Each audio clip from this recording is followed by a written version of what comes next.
What's up everyone, it's Vedika. Welcome back to the channel. Today, we're diving into embedded systems, perfect if you're prepping for hardware interviews.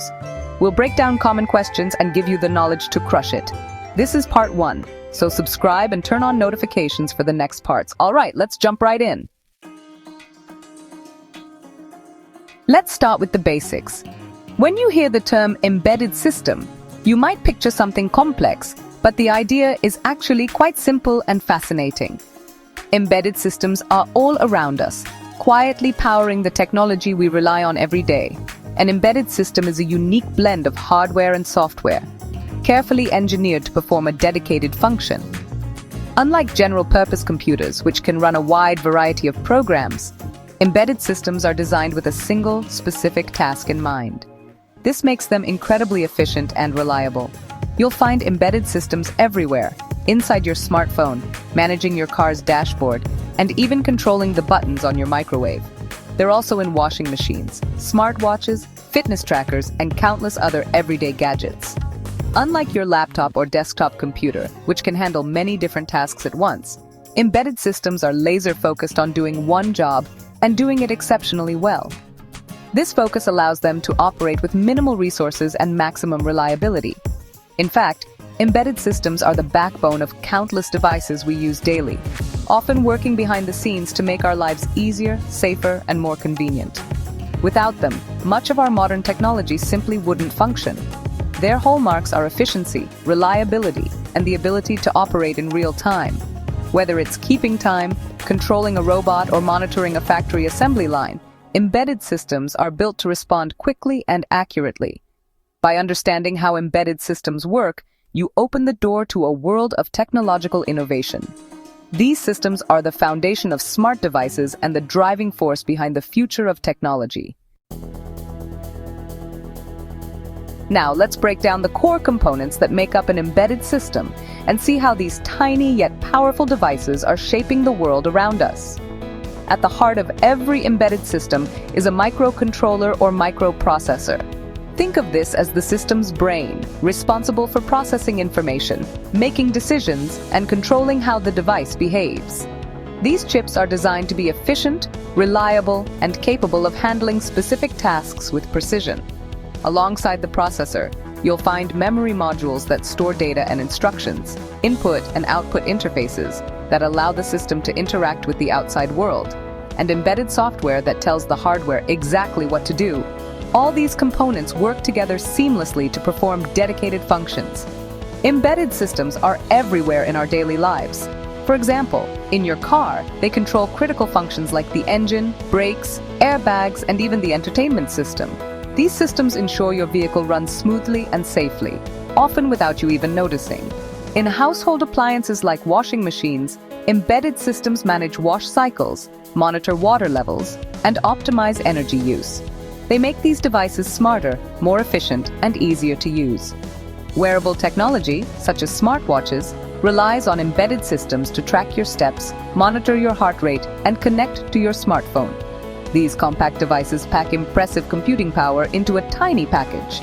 From consumer electronics and home automation to advanced medical devices and industrial machines, embedded systems are the invisible force driving innovation and making modern life more convenient, safe, and connected. What's the difference between a microcontroller and a microprocessor? A microcontroller is a self-contained computer on a chip, CPU, memory, and I/O all in one. It's compact and perfect for embedded applications. Microprocessors are like the CPUs in laptops, powerful but need external memory and peripherals. Think of microcontrollers as Swiss Army knives and microprocessors as powerful engines needing extra parts. Let's dig deeper. Microcontrollers are optimized for low power and cost, excelling in resource-limited real-time applications like washing machines and cameras. Microprocessors offer more flexibility and power, ideal for PCs and gaming consoles. The choice depends on your project's needs. Pick the right one for the job. Let's talk software.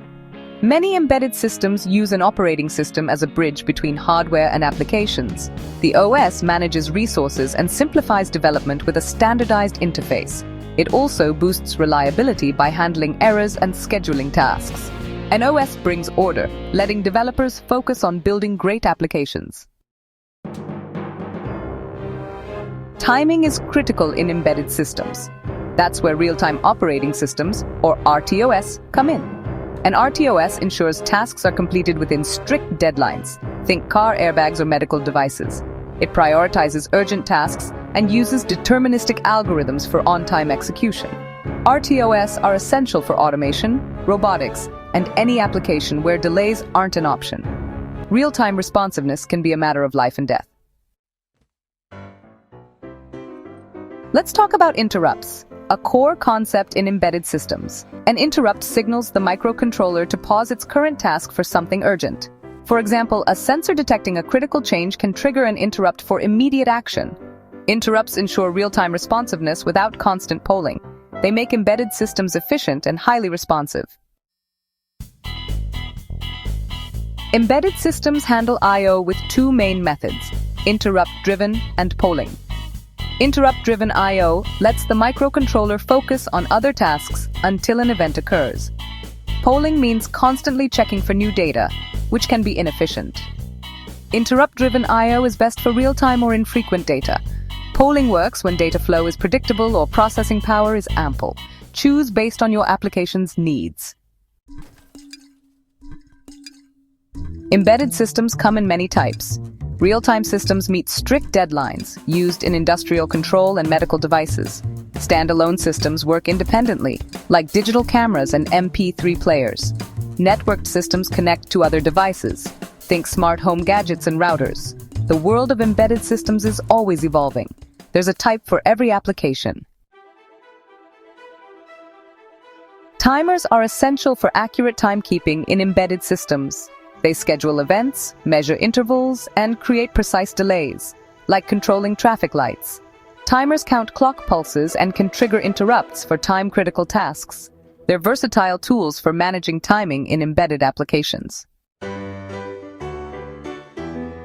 Synchronization is key when multiple tasks share resources. Mutexes ensure only one task accesses a resource at a time, like a bathroom key. Semaphores control how many tasks can access a resource simultaneously. They prevent race conditions and ensure data integrity in multi-threaded systems. Proper synchronization keeps everything running smoothly. Essential tools for robust embedded software. Embedded systems communicate using serial or parallel methods. Parallel communication sends multiple bits at once, fast but needs more wires. Serial communication sends bits one after another, slower but efficient for long distances. Serial is cost-effective and less complex for most applications. Choose based on speed, distance, and cost needs. The right method depends on your system's requirements. Let's talk programming languages.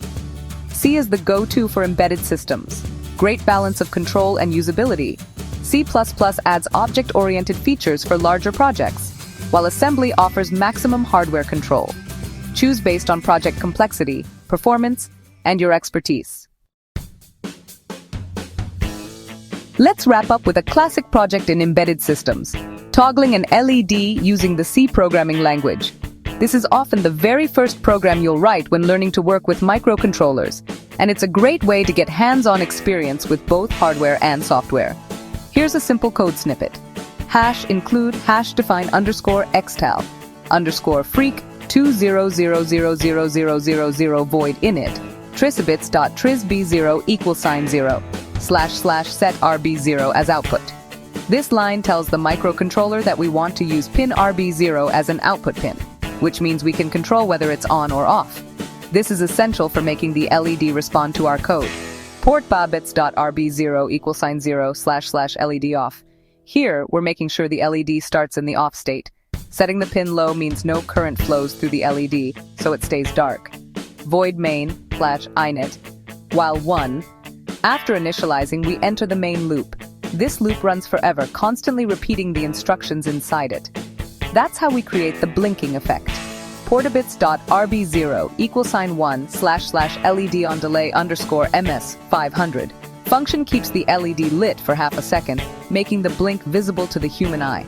portabits.rb0 =0 //LED off. Next, we turn the LED off again by setting the pin low.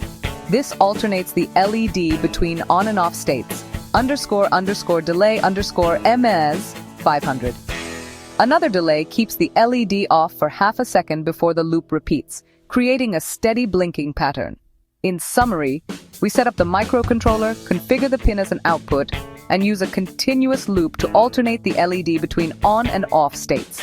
This simple project demonstrates how software can directly control hardware, and it's a foundational exercise for anyone starting out in embedded programming.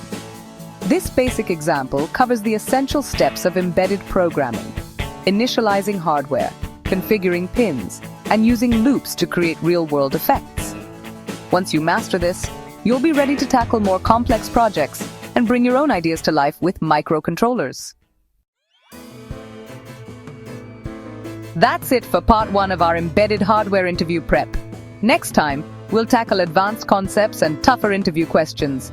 Hit like, subscribe, and drop your questions or experiences in the comments. Thanks for watching. See you in the next one.